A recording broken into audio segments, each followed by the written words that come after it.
Hello everyone, this is Surabhi Mishra from Sankalp institute of commerce. जैसा कि आप जानते हैं, BCom pass and honours fifth semester का जो सिलेबस है वो DU-SOL ने जारी कर दिया है ना। अब आप लोगों को अपने सब्जेक्ट्स को चूज़ करना है, सिलेबस आपको मेंटेन करना है। तो ज़रा आप देखते हैं कि आप कौन से ऑप्शंस चूज़ कर सकते हैं, कौन से सब्जेक्ट्स आप चूज़ कर सकते हैं। तो इसमें बड़ी प्रॉब्लम हो रही है आपको, आप पूछ रहे हैं, कई बार फ़ोन आते हैं बच्चों के, मैम कौन से सब्जेक्ट सेलेक्ट करें।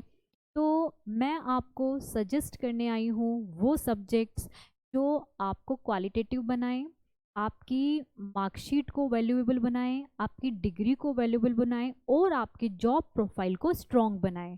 ठीक है, जिससे कि आप ज़्यादा से ज़्यादा इनकम अर्न कर सको और इन सब्जेक्ट्स के थ्रू, क्योंकि वो आपकी एजुकेशन के अंदर आ जाएंगे, ठीक है ना, आपकी डिग्री के अंदर आ जाएंगे, इसी वजह से आपके बहुत सारे ऑप्शंस ओपन हो जाते हैं, बहुत सारी लाइंस ओपन हो जाती हैं। आपके लिए मैं जो सब्जेक्ट्स आपको सजेस्ट करने जा रही हूँ, वो सब्जेक्ट्स की वजह से आपके लिए इंडिया में भी बहुत जॉब्स होंगे, राइट। बहुत डिमांडिंग है जॉब। जो मैं सब्जेक्ट्स बताने जा रही हूँ आपको, उनसे रिलेटेड जो जॉब टाइटल्स हैं, जॉब प्रोफाइल्स हैं, वो यहाँ पर भी बहुत ज़्यादा डिमांडेड हैं। और इसके अलावा बाहर की कंट्रीज़ में भी बहुत डिमांडेड हैं, ठीक है।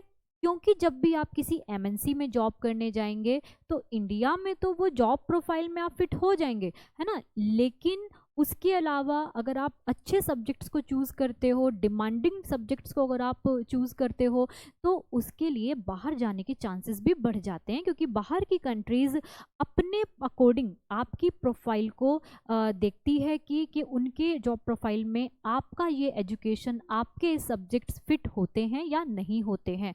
तो हम जब अभी पढ़ ही रहे हैं तो क्यों ना ऐसे सब्जेक्ट्स सेलेक्ट करें जिनसे कि हमें लॉन्ग टर्म फ़ायदा हो, है ना, हमेशा करियर में फ़ायदा हो। ऐसा क्यों करें कि आज कुछ भी पढ़ के फिर आगे जब कोई रिक्वायरमेंट होगी तब कोर्स कर लेंगे, ऐसा क्यों, है ना। तो जब आज पढ़ रहे हैं तो आज ही ऐसी चीज़ें करते चलिए जिससे कि आपके जो जॉब प्रोफाइल है वो स्ट्रॉन्ग होता जाए और आपका प्रॉपर एजुकेशन का कोई वैल्यू हो, राइट। तो देखिए, फिफ्थ सेमेस्टर बीकॉम पास के जो सब्जेक्ट्स हैं वो डिसिप्लिन स्पेसिफिक इलेक्टिव के अंदर DSE में आपको कोई 2 चूज़ करने हैं, कोई 2 सब्जेक्ट्स आपको चूज़ करने हैं, जिसमें DSE 1 है। एनी वन कोई देखना है आपको, तो आप इसमें देख रहे हैं कि आपको HRM दिया गया है DSE 1 के अंदर, एंड आपको प्रिंसिपल्स ऑफ मार्केटिंग दिया गया है, ठीक है। तो आप HRM भी देख सकते हैं, आप प्रिंसिपल्स ऑफ मार्केटिंग भी देख सकते हैं।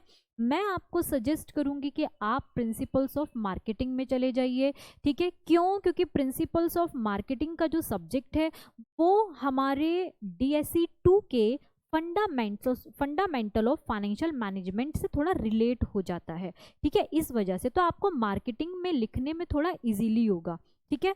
चलिए, इसके अलावा मैं आपको एक चीज़ और बता देती हूँ कि अगर आप DSE 1 में चूज़ करते हैं HRM, तो आपको जनरल इलेक्टिव में भी HRM ही चूज़ करना होगा, ठीक है, मतलब चूज़ करना चाहिए, ठीक है, जो आपके लिए बहुत इजी रहेगा। मतलब आप, क्योंकि आप इधर भी HRM पढ़ रहे हैं और उधर भी आप HRM पढ़ेंगे, तो आपके लिए ये ईजी होगा, ठीक है। और आप यहाँ बेसिक लेवल है, ये जो आपका जनरल इलेक्टिव में जो दिया गया है, जनरल इलेक्टिव के अंदर आपका थोड़ा सा एडवांस लेवल है उसी सब्जेक्ट का, राइट। तो आपको पूरा कॉम्बो बना के चलना है, राइट। अगर आप DSE 1 में प्रिंसिपल्स ऑफ मार्केटिंग लेते हैं तो आप जनरल इलेक्टिव में या तो फंडामेंटल्स ऑफ मार्केटिंग ले लीजिए या फिर आप बेसिक्स ऑफ अकाउंटिंग ले लीजिए, राइट। ये आप HRM के साथ भी कर सकते हैं। HRM अगर आप DSE 1 के अंदर अगर आप HRM ले रहे हैं तो आप जनरल इलेक्टिव के अंदर आप बेसिक्स ऑफ अकाउंटिंग भी ले सकते हैं और आप फंडामेंटल ऑफ मार्केटिंग भी ले सकते हैं।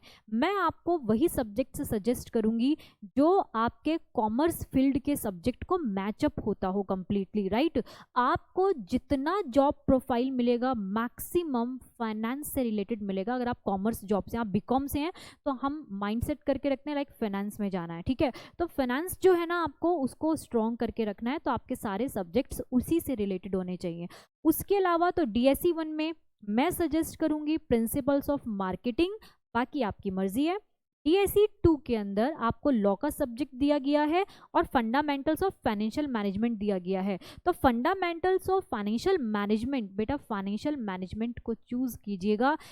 फाइनेंशियल मैनेजमेंट आपकी प्रोफाइल को बहुत स्ट्रॉन्ग बनाता है। फाइनेंशियल मैनेजमेंट एक ऐसा सब्जेक्ट है जो प्रैक्टिकली मार्केट में बहुत ज़्यादा यूज़ होता है। आप यहाँ से कुछ भी पढ़ के चले गए और जब आपसे यही टर्म्स, फाइनेंशियल मैनेजमेंट के टर्म्स जब आपके इंटरव्यू में आपसे पूछे गए तो आपको कुछ समझ नहीं आया, बेटा आपने कॉस्टिंग पढ़ लिया है, कॉस्टिंग के साथ साथ आपको अपना फाइनेंशियल मैनेजमेंट का पेपर रखना चाहिए। स्ट्रॉन्ग बॉन्डिंग है कॉस्टिंग के पेपर की एंड फाइनेंशियल मैनेजमेंट के पेपर की। Financial management is a practical, yes I know.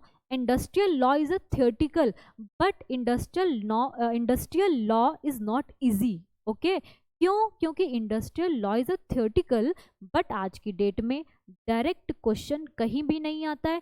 चाहे आप प्रिंसिपल ऑफ मार्केटिंग पढ़ रहे हो, चाहे आप एचआरएम पढ़ रहे हो, राइट, चाहे आप आगे भी जो भी थियोरटिकल सब्जेक्ट लेते हो, थ्योरी सब्जेक्ट्स आज की डेट में बिल्कुल भी इजी नहीं रह गए हैं, क्योंकि थ्योरी सब्जेक्ट्स को ऐसा बना दिया गया है कि आपको उनको हार्डली स्टडी करना ही करना है, आपको उन पर हार्डवर्क करना ही होगा, क्योंकि आज की डेट में केस स्टडी वाले क्वेश्चन आने लगे हैं, डायरेक्ट क्वेश्चन खत्म हो गए हैं।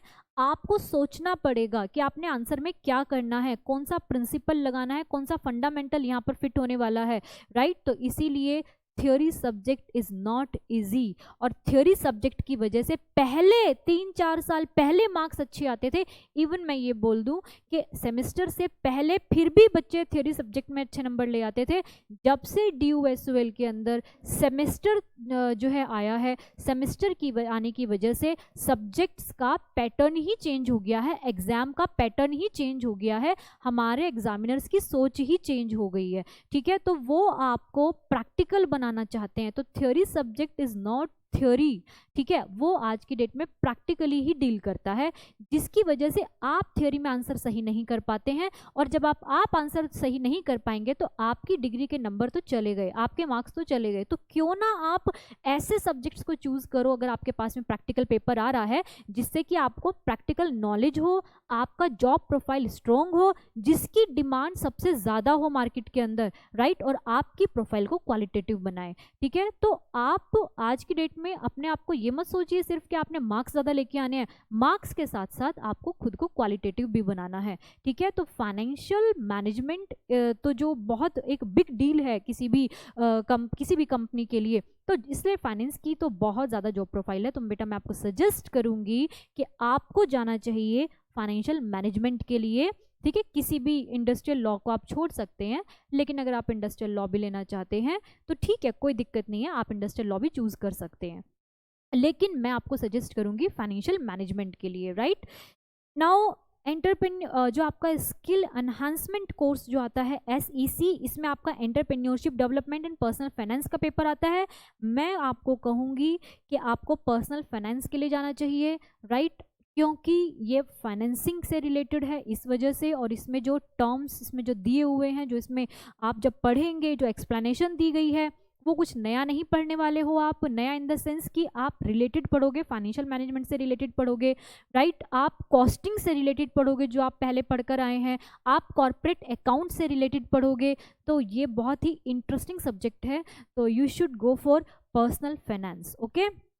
नाउ जनरल इलेक्टिव, मैं आपको सारे फाइनेंशियल की प्रोफाइल वाली चीज़ें बता रही हूँ क्योंकि आपकी प्रोफाइल स्ट्रॉन्ग हो सके। गलती मत कर देना सब्जेक्ट को चूज करने में, ठीक है, जिससे कि आपका करियर अच्छा चले, मैं वो आपको सजेस्ट करूँगी, ओके। जनरल इलेक्टिव के अंदर आपको कोई एक लेना है, HRM या basics of accounting, fundamentals of marketing या बिजनेस एथिक्स एंड सस्टेनेबिलिटी।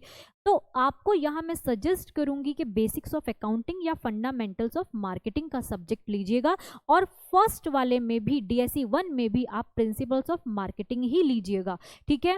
तो ये मैंने आपको वो सजेस्ट किए हैं सब्जेक्ट्स जिनसे कि आपकी मार्कशीट वैल्यूएबल हो सकेगी, आपकी डिग्री की कोई वैल्यू हो सकेगी, और जिनकी डिमांड मार्केट में सबसे ज़्यादा है। तो वो सब्जेक्ट चूज कीजिए जिनकी डिमांड मार्केट में सबसे ज़्यादा है, जिससे कि आपका जॉब प्रोफाइल स्ट्रॉन्ग बन सके, राइट। और सबसे बड़ी बात है, आप आगे कुछ भी करने वाले, आप MBA कर रहे हैं या आप कोई भी प्रोफेशनल कोर्स करने वाले हैं, राइट, तो ये इन सब के ग्लिम्स आपको वहाँ मिलने वाले हैं। राइट। तो इन ये सबका कंट्रीब्यूशन है वहाँ पर, तो इसलिए इनको मत छोड़िए। जब आप थर्ड ईयर में इनको पढ़ के जाएंगे तो आप अपने पोस्ट ग्रेजुएशन का या MBA प्रोफेशनल कोर्सेज का, राइट, आप बड़े आराम से फर्स्ट ईयर कर सकते हैं उनका, ठीक है। तो चलिए ठीक है, तो इनके क्लासेस स्टार्ट होने जा रहे हैं 5th सेमेस्टर के लिए, तो आप इंस्टीट्यूट में कांटेक्ट कर सकते हैं। और आपको कुछ भी डिस्कस करना है किसी भी सब्जेक्ट के बारे में या कुछ भी आपने पूछना है तो आप हमें कांटेक्ट कर सकते हैं, ठीक है। Okay, take care, bye bye.